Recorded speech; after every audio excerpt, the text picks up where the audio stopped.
Hey guys, my name is Jason. I'm the founder of Distress Loan Advisors. I've been helping people with SBA workout matters since 2009. If you want to talk to me about your specific situation, I do offer 30-minute consultations. I will put a link in the notes below. Today we're going to talk about EIDL loans and referrals to the Treasury. They're here.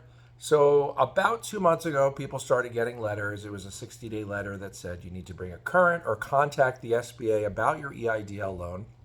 Otherwise, they were going to refer it to the U.S. Treasury. So a couple months passed, and I've been sort of waiting for this shoe to drop, so to speak, and it's happened. So I've spoken with a couple of people already, a couple of people last week. These loans are now showing up at the Treasury. So I'm going to tell you what I know about the Treasury. I'm going to tell you what about the letters that people are getting, and we'll go from there. So when things go to the Treasury, essentially what that means is the SBA is no longer servicing the loan. So they're not the ones who take your payments. They're not the ones who are trying to prompt you to pay. Essentially, the Treasury is the one who's now in charge of collecting on your loan. Now, historically, when stuff gets referred to the Treasury, they are very, very difficult to settle. And I'm not going to say right now that it's going to be impossible, because all I can tell you is what I've seen historically. So over the last, pre-COVID, anything that went to the Treasury very rarely settled.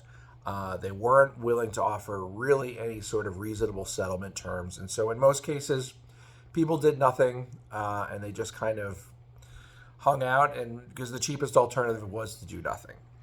Now, here's the interesting part.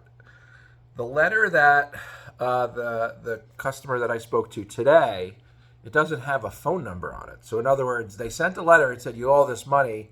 If you want to make a payment, you can. But they only gave him a snail mail address. Like, he read the letter to me. So there was no email address. There's no phone number. And so what I'm hoping is that they're kind of treading water here until they can get their act together. And I wonder if there was some coordination between the SBA and the Treasury, because it's possible the Treasury said, look, you're going to start referring hundreds of thousands of these defaulted loans. We don't have the capacity for that. And so it's my guess they're trying to figure out what they're going to do. And I'm hoping that they're going to be a little bit more reasonable to deal with than either the SBA, who, as we know right now, isn't settling. But I'm also hoping that EIDL will have its own little carved out area at the Treasury, and maybe they will have settlement terms that are reasonable for people. I don't know any of that to be true. As I start to speak with people, of course, I'll make a video and I'll put it out. Of course, if anyone has already spoken to the Treasury, feel free to comment below, and we'll crowdsource this thing.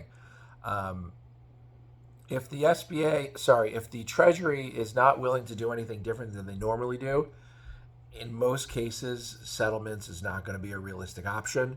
And then it comes down to whether or not there was a personal guarantee or not, because that's going to drive how aggressively the Treasury is going to be able to come after you. So that's it. I just wanted to give you guys an update because I did speak with someone who read me the letter.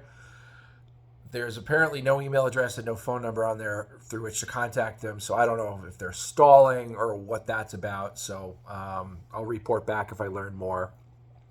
One other interesting tidbit of information. Historically, once SBA loans are referred to the Treasury, they are not willing to send it back to the SBA in the vast majority of cases, unless there was like a mistake of some sort. Like literally, if we negotiated a settlement, the settlement was done, and then it gets referred, the SBA will step in.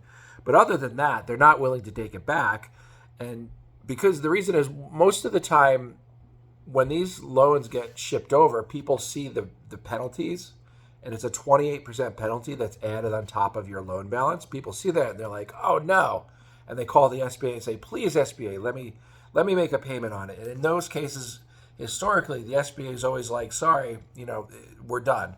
My client, after I talked to him, he called the SBA and said, I will bring this current today if you pull it back from the Treasury, and they actually told them they were willing to do it. So if you get a letter from Treasury and you have the ability to bring it current and you're willing to do that, definitely call them up. And if what my client said holds true with everybody else, then you should have the opportunity to bring it current. Now, of course, keep in mind that bringing it current is one thing, keeping it current is another. So if you fell, and this is Gracie, by the way, if you fell behind because you could not afford your payment, just keep in mind that bringing it current today solves your problem through today. But if you can't afford the payment going forward, it really ends up being money down a black hole. So just consider that. But I'll consider it a win, the fact that they're even willing to take payments. I would assume some of it stems from the fact that there are just so many defaults out there that, they should be willing to do this.